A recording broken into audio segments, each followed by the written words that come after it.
going on, guys? The Live Rose. I'm here at Rubato. I'm here with Laurence, and I'm here with Gio as well. What's going on, guys? Yeah, good. Hanging out. Good start of the week. On a lovely Wednesday, absolutely. So I wanted to come in here for a while now. Thank you for having me. Let's go right into it. Let's go to each of you guys. So how was it for you guys on a general sense? How'd you guys kind of get into the culinary restaurant industry? Well, for me, it was, I think it all makes sense now that I'm in it. For me, it started with just really liking eating as a child. Yes. I remember my mom would tell me to stop eating, and that's kind of, so I think it grew from that, and I think more and more so this wasn't my background. Like cooking was not mine. I didn't study that in college. I went to college for history. I got my master's in American studies, and I think as I kept going, and I think as I was growing up and I had more time to reflect on what I really want to do and what brought meaning to my life, and what I think what kind of what I want to create and what I want to create for my own mastery, my own skills and what felt good to me. It became more and more prevalent that it was food, cooking and producing, and I think that was always a big piece of how to communicate to people, especially in the Chinese culture. I'm sure Gio, you can relate to this. Is like the big family dinners, it's connecting. Everyone's around the table. That's like all cultures too. Everyone comes together. Yeah. I think that's the thing. It bridges gaps. It also I'll speak for Chinese folks. That's like, it's how you say I love you. It's how you celebrate things. It's Confucian value holds us back from expressing verbally, and so I think food is always been exactly. Dinner's ready, that type of stuff. Yeah. That's definitely like the I love you. Right. Yeah. Right. Because even in Chinese, even built into the language, it's crazy. There's no word for there is, but it's more modern. There's no how are you? People, when you see somebody, you ask them have you been? Yes. That's literally built into the language is food, and so it's pretty wild. So I think growing up Chinese American and all that all has to do with it. And I went for it. I applied for a bunch of restaurants when I was 27, 35 now, and luckily landed in a good place. Absolutely. I'll kind of go back a little bit, and I'll come back to a little bit of your journey as well. But what were some of the foods that you had kind of growing up that really inspired you even more to go this route, specifically? Man. Oh, I could go on for days. Growing up, it was Cantonese, always. I think that's the stuff. It was, I'll put it it was Cantonese with tacky American novelties built into it, like Spam, canned beans, Campbell's soup, things like that were just kind of I don't know, what's that called? Chef Boyardee. Chef Boyardee. Wow, I've heard that in a while. But that kind of. So I think that was what I grew up on. I think in terms of specific dishes, it was Cantonese steamed fish. Yes. Steamed pork was big.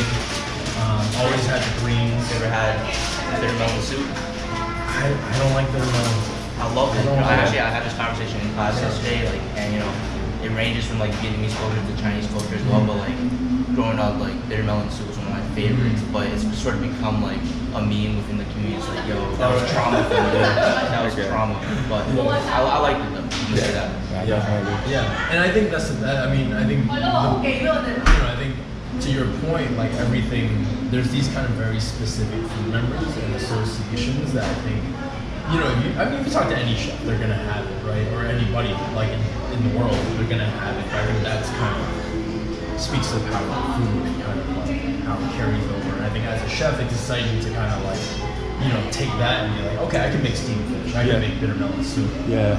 But now how do I, not elevate? I don't want to call it elevate. That's a bougie word, but Yeah. You know, like how do you make it different, or how do you take those elements that make bitter melon soup really good and nostalgic for you, and how do you like turn that up to 10? And still like shine a light on it as well. Exactly. Somebody who might not know, Exactly. you know, absolutely. Like we kind of had that conversation last week.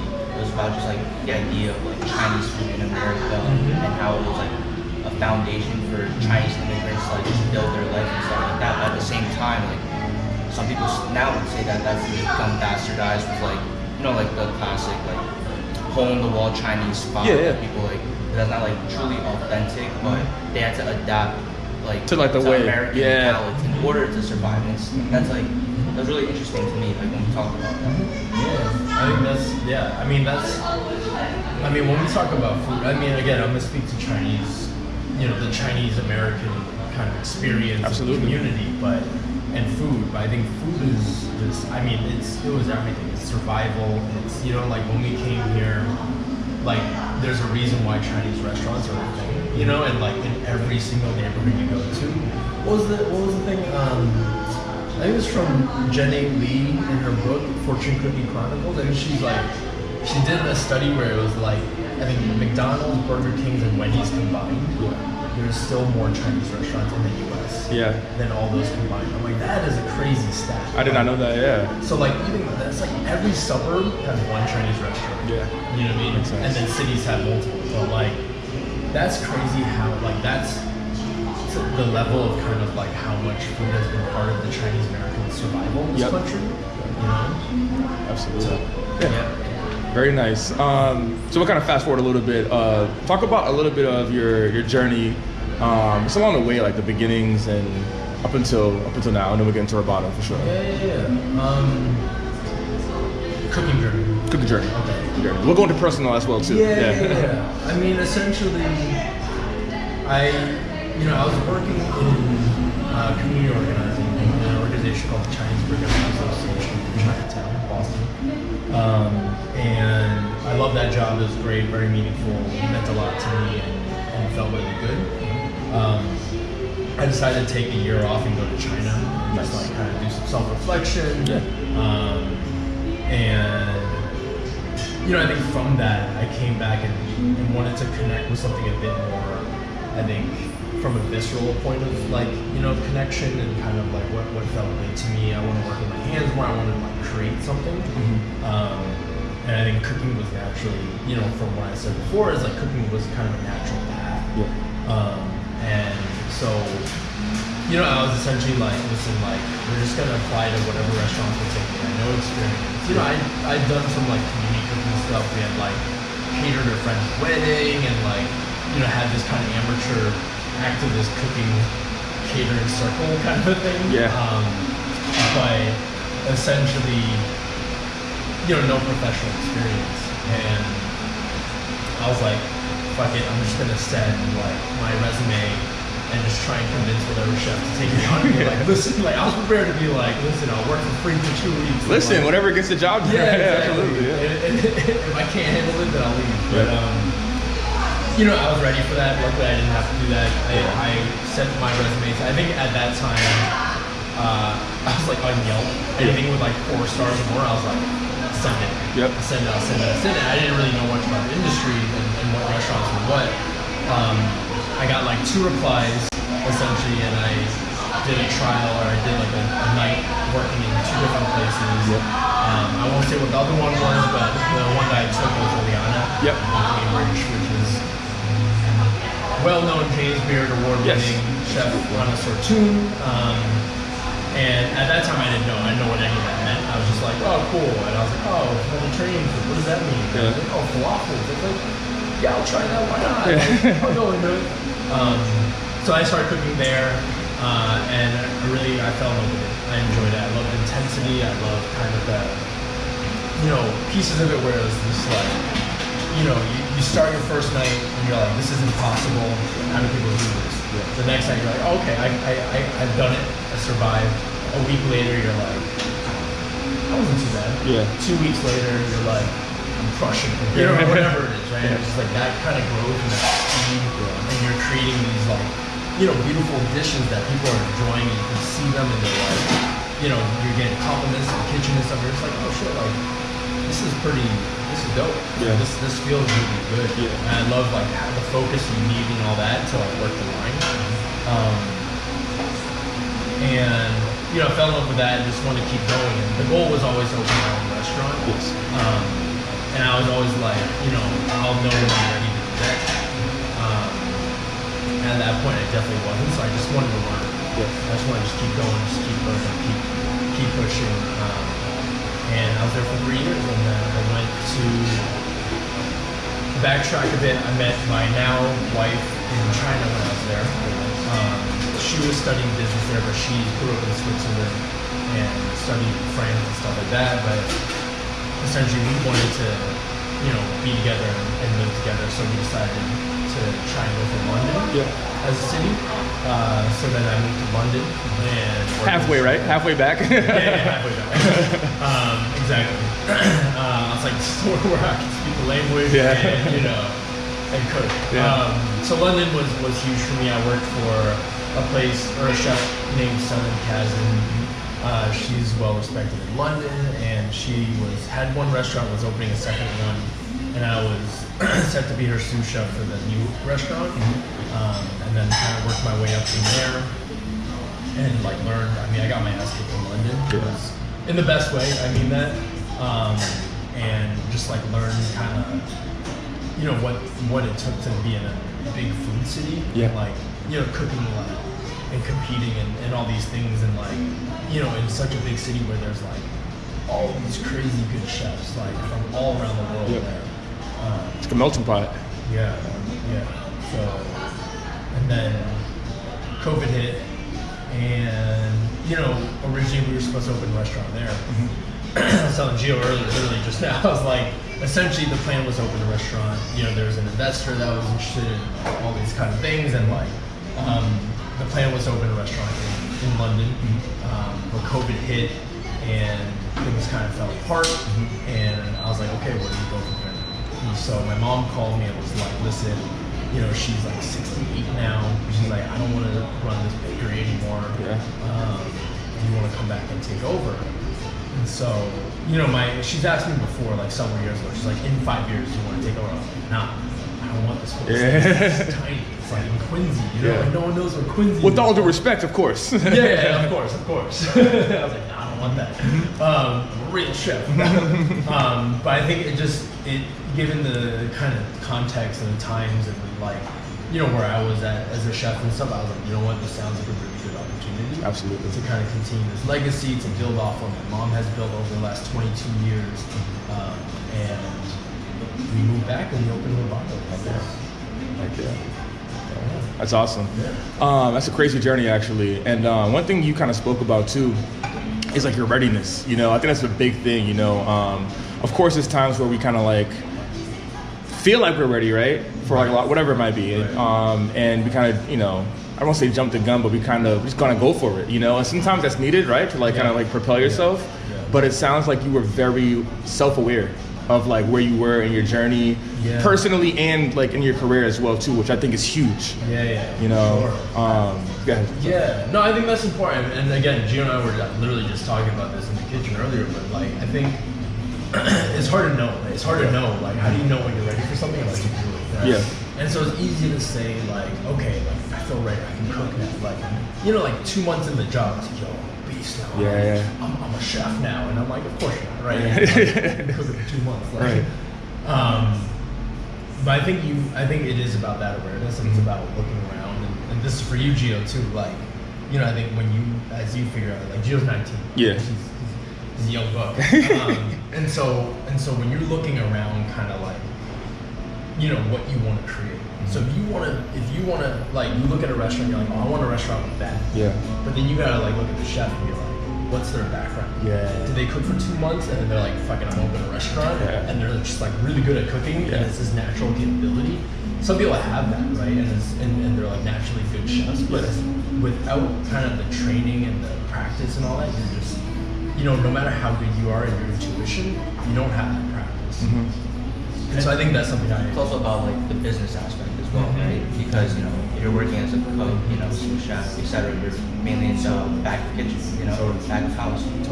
And you told me that you learned all these like business aspects through like talking, and your experience as well with like front of house, with like whoever owns it, and the process you have to go through and learn all the tools in order to like properly run a business as well.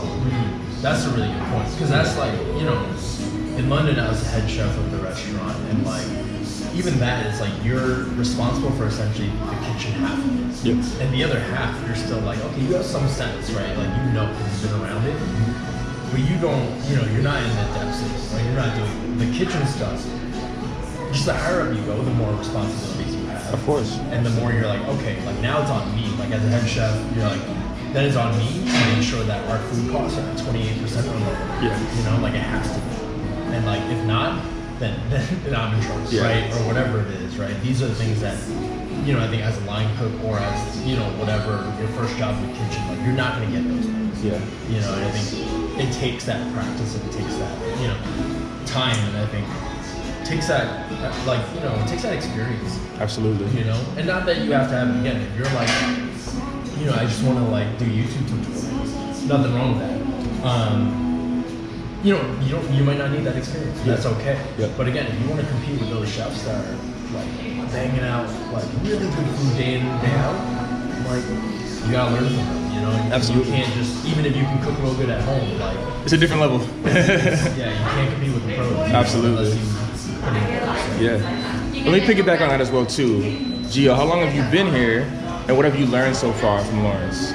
So I've been here for 2-3 weeks now, very early. Yeah. And you know, it's my first like true experience in a kitchen, like a professional kitchen, or like just like anything culinary as well. And I've learned a lot. You know, I've learned about, you know, prep work, but also like the main thing was like the business, right? I've had conversations with him about just like how this place started, like, you know, capital that you needed in order to buy all this stuff, and how you like you know, maintain everything, inventory, and make sure you're always like above a certain line when it comes to money and stuff like that. Absolutely. And it was really cool. It was like, you know, it tested I tested myself in here, seeing if I could really do this, or like, and you know, I think I can. Like the few weeks I've been here, I really enjoyed it. You know, days have gone by like that. I really enjoyed working here. Yeah, absolutely. I think that rawness too, and I think that transparency, I should say. I mean, I never really worked in the kitchen before, but I feel like that's rare. I feel like you don't get that, especially that fast. You know, I feel like a lot of things you might pick up on as time kind of goes on, but you touch on things like, you know, capital and like what you're doing on a day-to-day basis. I think having somebody like Laurence that's able to like kind of teach those things, and it's like nonchalantly and very just like, here's this, here's that. I feel like that's kind of rare. You know what I mean? And you probably touched on that too. Yeah. I mean, I think it is. I think one is, I think it's about communication. Like I said, like transparency is a really good word. I do believe in that. I do believe that, you know, communication and that transparency is key. So it's like, you know, there's nothing to hide, right? Like there's no like, you know, if we're not doing well, I'm like, we're not doing well. Like, it's like, you know, what like, can we do? Like ask those questions, honestly. Exactly. Yeah. Exactly. And that's real. And I think people get that. And I think the more you kind of include people, and also I think, you know, we had touched on this earlier, but like I think it's different now in the industry, right? Absolutely. I think before everything is very guarded, right? Like everything is like, if you're a chef, you're like, no, like I guard my recipes, I guard my like techniques. You have to work your way up until I teach you these things. Like, is this mentality? I'm just like, you know, I won't say it doesn't work, but it doesn't, you know, I think there's value, I would say, there's value added when you start early, and like, why wouldn't I talk about capital, right? Why would, if you come to me and you're like, yo, I want to learn about the business, I want to learn about what it takes over a restaurant, and me being recently in it, right? We've been open for 6 months now, and I'm like, this is all still fairly new to me, but I'm like, you know, that's probably the biggest thing, right? When we talk about capital, when we talk about, I'm like, yeah, you have all these things to worry about. Yes, the recipes are important. Yes, the execution is important. And we have to cook good food. That's like the basic. Absolutely. But even if we're cooking good food and we're not making money off of it, we won't survive. Yeah. So I, you know, I'm glad that it's sticky. Absolutely. Yeah. And for Rubato now, like, how has that journey been in terms of from what you've expected and to where you are right now? Like, has everything been going as expected? Does things come up that you didn't know about? Yeah. Like the whole thing. Yeah, that's a good ass question. Yeah. Because it's a journey. It's like, you know, you have this idea and then putting it down, it's like, it's amazing. But then once you actually have it going, you know? It's wild, like, yes and no. You know what I mean? Like, sometimes I look at it and I'm like, oh shit, like, we planned this and we did it. Yeah. And I was like, oh, good job. Like, but then you can look at like the kind of nuances and the details of everything. You're like, oh, actually, this is not what we planned, right? Like, you know, I think big picture, yes. Like, you know, we planned all this and we're doing it. We kind of adapted a lot of things. But like things like food, like menu, like these things, staffing, you know, I think that's one of the big things. It's like, you know, when we opened, Alex, who's the sous chef here, you know, and a friend of mine before we went there, but he's been huge to us. And like when I opened, I was like, you know, like this is counter service. This isn't like the restaurant I'm used to working in. You know, it's not like fine dining. It's not any of these things. And I'm like, you know what? I'm gonna train up everyone. No one needs too much experience or anything like that. So like when we started, we didn't have Alex. I think after opening weekend, the first day, I was like, I need a sous chef. I need someone that can like help me out and like, you know, that can just be like, yo, like, I need you to go like shipping out these herbs and go and just trust that they'll go do it. Right, and that they know what that means, that they'll get the right cutting board, that they have the skills to do it, that they know how to like pack away something and label something in the walk-in, things like that. And because, you know, when you have someone new, it's great because you get to kind of like, you know, shape and kind of curate that experience for them and get them to be like, oh, this is how we do it in this kitchen. But you have to explain everything because it's like, I mean, you know, like you've been in so many kitchens, right? It's like everywhere's gonna be different, but also it's like such a different world. But like, I don't know, like to me when I first started working in the kitchen, I was like, what is this place? Like, who sweeps this intensely? Like who, like, you know, like it's one of those things like you don't know how to clean a kitchen until you clean the kitchen. You know, like and you just can't fathom it until like you're like, oh shit, like we're in it, like this is for real clean. So I'd say overall this stuff is like, okay, like our menu that we designed, it's all happening now. But I think a lot of the staffing stuff, a lot of the even recipes and stuff, we're adjusting and growing. I think understanding our customer base is a big one. Absolutely. And seeing who's coming in, right? Like I think being a place like Quincy, which is, you know, predominantly like a working class Chinese neighborhood, at least this area. I was like, you know, are people gonna be into like fried chicken and a traditional, you know, Chinese bao? I'm like, probably not. But we have all these other things that, you know, that might serve them, and I'm like, you know, but then are we gonna get those like hipsters that come in from like, you know, Cambridge? I'm losing fans. I'm like losing customers. It's realness though. It's the realness. Real, right? Yeah, like, absolutely. Like, people come from Somerville and you know, is Eater gonna write about us? Is Boston Globe gonna do a review on us? I'm like, I've never heard of a Quincy restaurant that got, you know, but I'm like, but are we in a position to put it, you know, put Quincy on the map? But it has a good balance. So in this restaurant, you have like innovative food as well, but you also have that traditional Chinese food, Hong Kong style, like Cantonese style. And you know, that's like part of the clientele as well. That, you know, it keeps it traditional, but it also has like twists and takes on it that are innovative. I don't want to say nothing, but no, I mean it is. Like I mean, it's hard to put words to it because it is what it is. But I think you're right. Like it is twists. It is, you know, reinvented in ways. You know, but I think what I always like to say, it's like it's authentic but not traditional. You know, it's like, you know, it's distinctly Chinese. There's nothing not Chinese about any of this, but it's not a traditional Chinese restaurant where people are gonna come here and be like, I want these things. I know exactly what I'm gonna get. You know, it's a bit of, you know, it's a bit more fun. No, absolutely. That's awesome. You guys touched on the menu for a quick second. How was it coming up with that menu? Like, you kind of touched on it a little bit, but I want you to it was a lot of fun. I mean, you know, as a chef who's opening their first restaurant, it's kind of like, you know, a lot of it depends on the size, the community, you know, location, all these things matter. But essentially the menu, like, I would literally just stay up on my computer. Like, a lot of it's just up here, like, where it's just like, you're like, okay, how do we design a menu that's cost effective, that is like, appealing to people? Like Gio said, can appeal to a customer base that wants that traditional, like I just want onion for breakfast. Yeah. You have the chaos, which is like the sensory egg and like lean pork congee. But then stuff like the fried chicken bao, which is so gassy. Like the first time I had it, I was like, whoa, I didn't know it could be this good. Yeah. Like honestly. Yeah, I can imagine. Absolutely. And that's not traditional. Yeah, and that's not traditional at all. That's just like, but I think what's crazy is like that, when we're talking about kind of survival of Chinese people and opening restaurants, I think the generations before us opened restaurants, not necessarily as a passion. I'm sure there's passion, but no one, they were like, well, I want to be a chef. Yeah. And like, I'm gonna be, I'm gonna be creative and stuff. It was like, I want to open a restaurant, make money to support my family, and hopefully my kids will never have to step foot in a restaurant. Like that's the goal. It goes back to like the survivability aspect of it. Exactly. They needed to do it. Exactly. And like, when I told my mom I want to be a chef, she's like, oh, why? Like, what are you doing? Like, she's like, your grandpa was a chef. Like, what are you doing? Like, you can go be a teacher. You can go be whatever, That mindset though, too. I heard the same words too, but this is what I want to do. I want to take steps to advance that.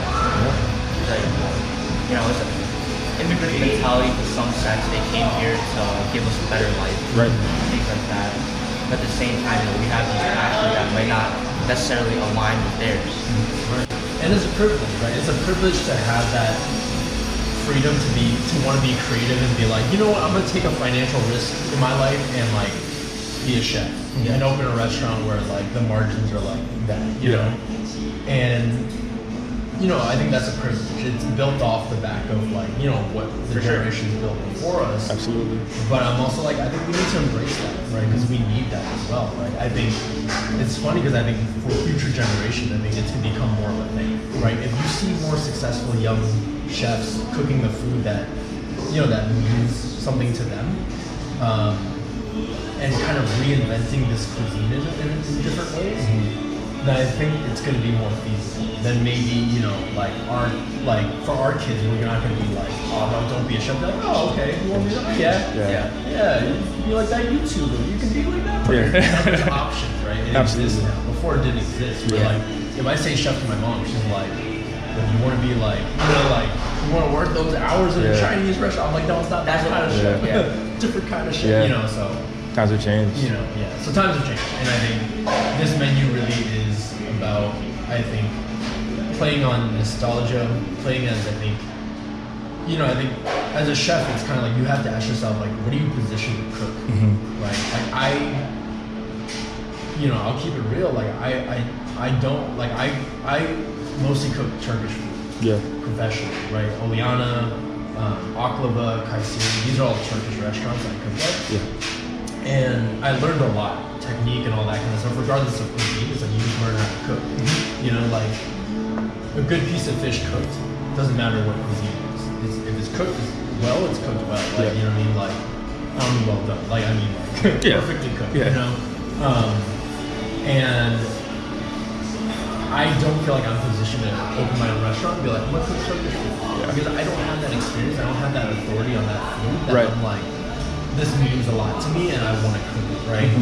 And I won't speak for anyone else that, that does that route. That does that, you know what I mean? I think, but I think for me, what's important to me is about how do I connect with it on a visceral level? And how do I, be real about it? And how do I, cook food that is like, for me, like really meaningful?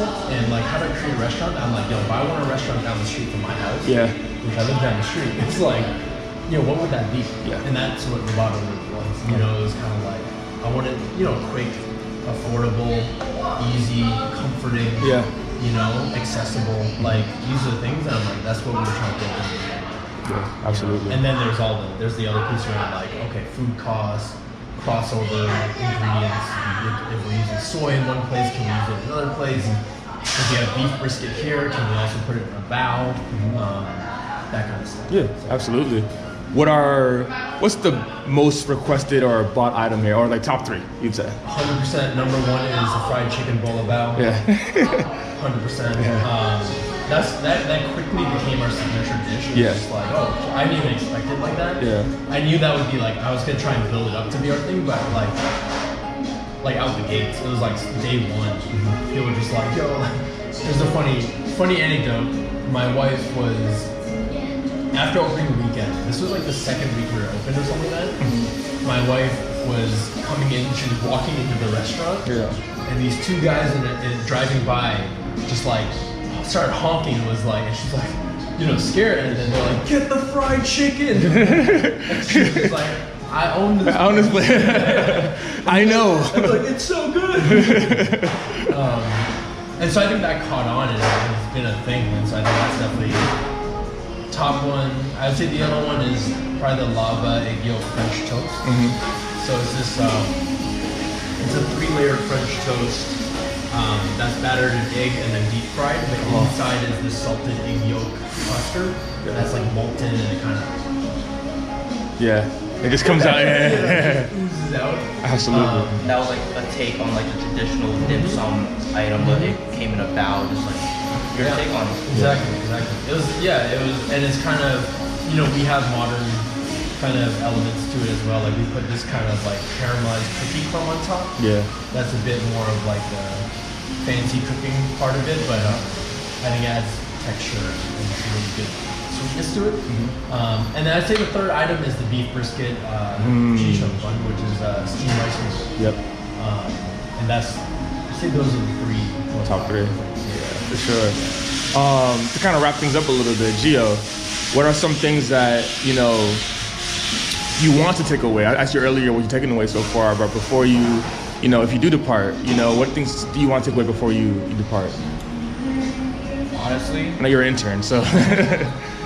I mean, I think like just the experience as a whole is like really nice. Like I'm learning a lot, and eventually my own goal too will be like open my own restaurant. That's like my passion, obviously. Like culinary, like stuff surrounding that industry is always like fascinating me. I mean, I love cooking, I love eating. If I could like take away anything, it's like how to build a community that's like this. Yes. Because like it's very like chill. I like the vibe that we have in the kitchen, and we're trying to have like the staff, and everyone's kind to each other. And I feel like that's a very important aspect of it. Yeah. Off the rip, I mean, it's coming in. I felt that.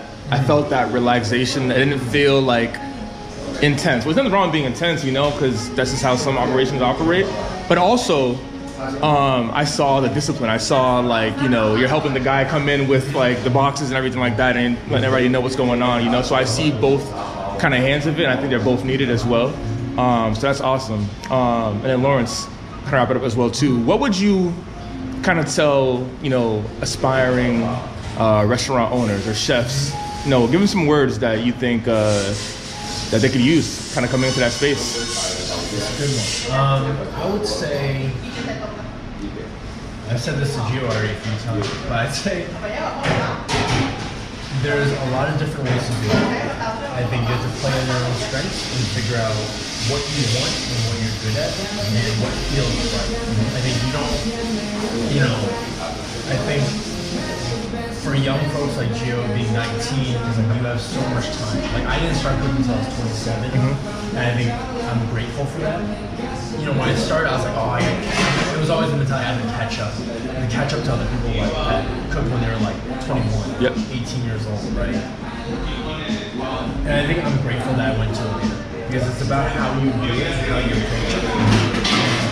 What, like anything in life, I think restaurants and cooking, you get what you put into it. And Absolutely. I think you want to be aware enough of yourself and what you want in your life to put in what you want to get out of it. Absolutely. And so I'd say if you do that over and over and over again, and you practice that, you'll end up in the right place. Whether it's a restaurant, whether it's whatever it is, you'll end up in the right place. Amazing words. Hey, Laurence, thank you so much. Appreciate that. Hey, Gio, thank you so much.